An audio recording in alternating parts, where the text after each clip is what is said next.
So you need to know this article for your exam. You have a question from this 2-page article. Should not be rocket science. So this author, Dr. Bennett, he found that older members of LGBT are also diverse, like other age groups. And he first distinguished among lesbian, gay, and bisexuals and transgender when he talked about diversity. And you have a question from this paragraph. I will not tell you the answer. Read this second paragraph and answer your exam question. What's the difference between lesbian, gay, bisexual, and transgender? You tell me. You read this paragraph. I told you where the answer is. And we don't know how big is the LGBT group for any age group, not only for older adults. Because even to this day, even though it is less stigmatized, people don't self-identify. Even heterosexuals don't self-identify. It's none of people's business. So we don't know how big they are, even though they are more inclined to come out of the closet these days. But we don't know how big they are.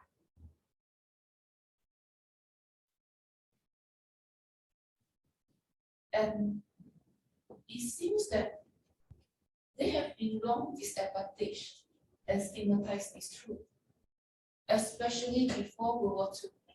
I don't know if that's in New York or somewhere. The laws were different in your country back then, in other countries as well. I think you knew. Police can give them a hard time or prosecute them if they found them being intimate or even making out in public places. Was that true in your country? In restaurants, in bars? Police could give them a hard time or even arrest them. Was that true? I think I read it somewhere. In some big city restaurants, I don't recall if it is New York or elsewhere. It happened in your country, I'm pretty sure, before World War II or in the 40s. So they will be disadvantaged in this regard. Heterosexuals could make out. Why couldn't they? And when I was at the corporate world, that time I just got my green card, so I could work for different employers, not the employer who sponsored my work permit. And I had an adjunct gig teaching online courses at a university in Virginia. And a few of my students, they were in the military base. Maybe that's why they took online courses. And in their essays, they told me, I care about my spouse. I want the best for them. But this was back in 2012 or 13. We could not add our significant other, soulmate, whatever they call it, in their health insurance policy or life insurance policy. They could not add their partner, significant other, in their health, life, or other insurance policy. It's just not allowed. The policy is not set up for them to add their partner or spouse if they identify as LGBTQ. But heterosexual couples could easily add their partner or spouse to their policy.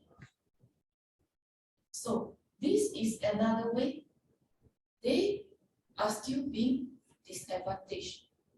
I don't know what now. Anybody know? Your friends who are members of LGBTQ, Do they work? Do they have insurance covered by company? Do you know? Were they able to add their partner into the policy? Or it's still the same 10 years ago, nothing changed? I mean, I personally don't know. For my brother, he's still like on our family insurance, so I guess I don't know. And he's below 26. Mhm. So it was fine. Yeah. And I think to some extent, members of LGBTQ, they are still stigmatized in this society, in any societies, any country. And older adults who self-identify as LGBTQ+, some are from the greatest generation.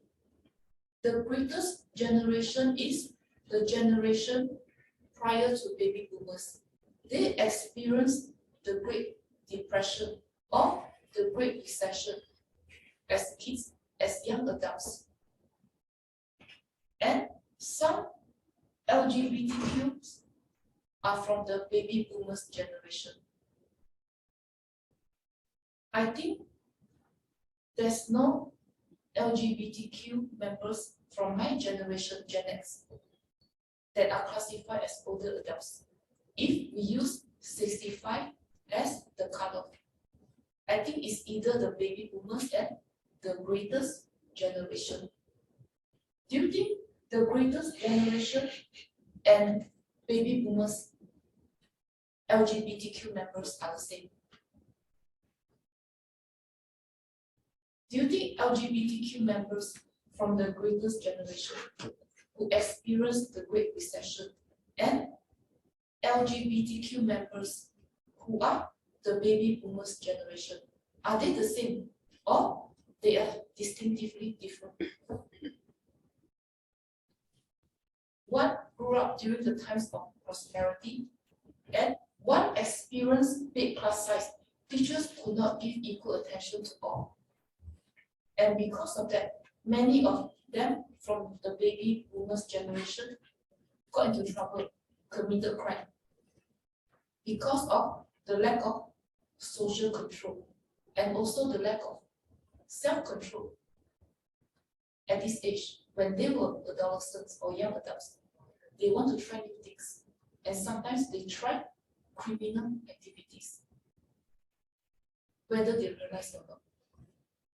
And the lack of social control is because they are so big. Teachers, parents, other adults cannot fully monitor and supervise them. That is why so many of them got into trouble, commit crime, and you just did a debate, and many went to prison for decades. And now we see a phenomenon called overcrowding of prisons. Is mainly due to this baby boomer cohort and the Great Depression cohort. They experience different things, whether they are LGBTQ or not.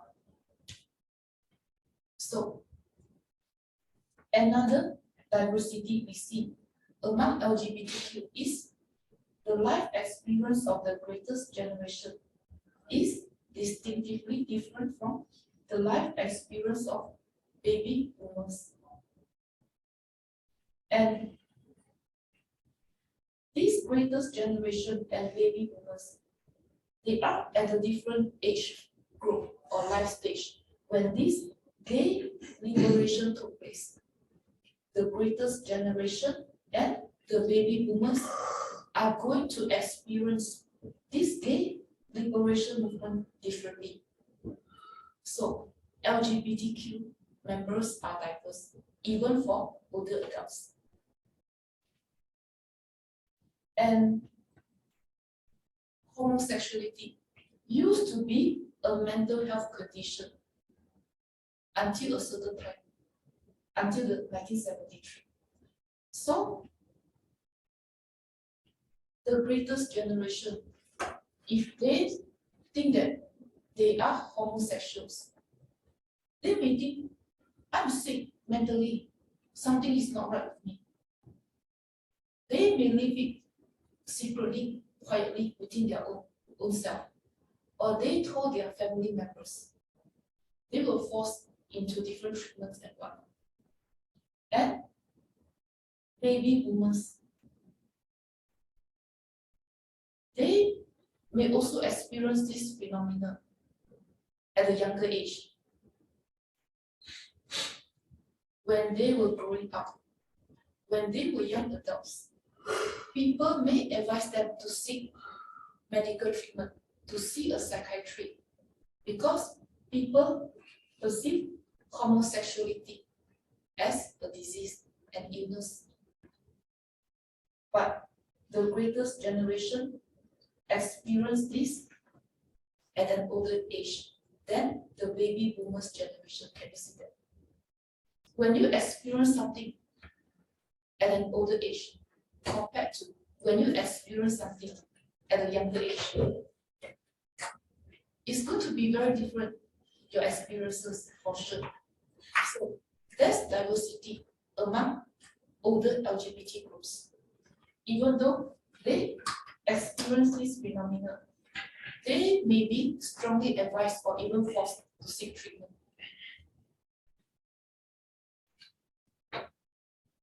And I think American Psychological Association dropped homosexuality as a disease in the 70s. Imagine WHO did not remove homosexuality as a mental health condition until the 90s. Imagine LGBTQ growing up and living in other countries.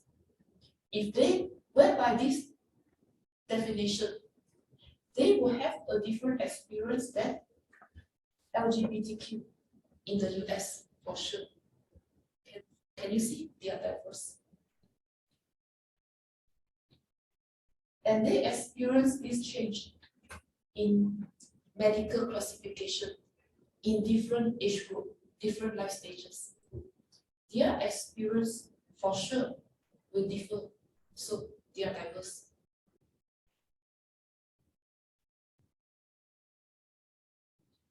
And LGBTQ, I don't know, now it's LGBTQA or something. I don't know, it's not my research. The categories change all the time. But not all members of this community are being discriminated or stigmatized in the same way. Some are more stigmatized than others, according to Dr. Bennett's research. Bisexuals and trans are marginalized more than maybe lesbian or gays, according to his finding. So there's diversity in here. When some are more marginalized, more discriminated than others, they are going to experience life differently.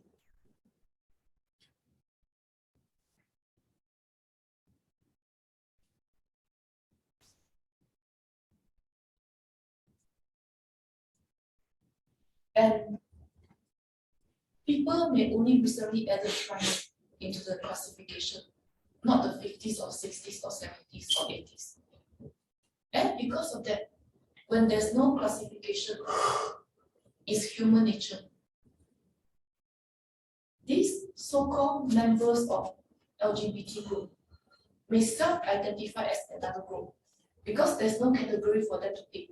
So, because of that, they may experience life differently because of the different or change in classification schemes.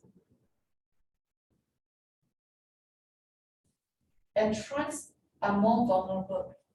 They are more marginalized. They got the short end of the stick. This is another dimension of diversity we see. And Dr. Bennett also cited another research, says that for older adults, trans are not doing so well economically. They have lower incomes. Maybe partly because they are more marginalized, they are more discriminated. It affects their job prospect. It affects other opportunities. All these things are cumulative.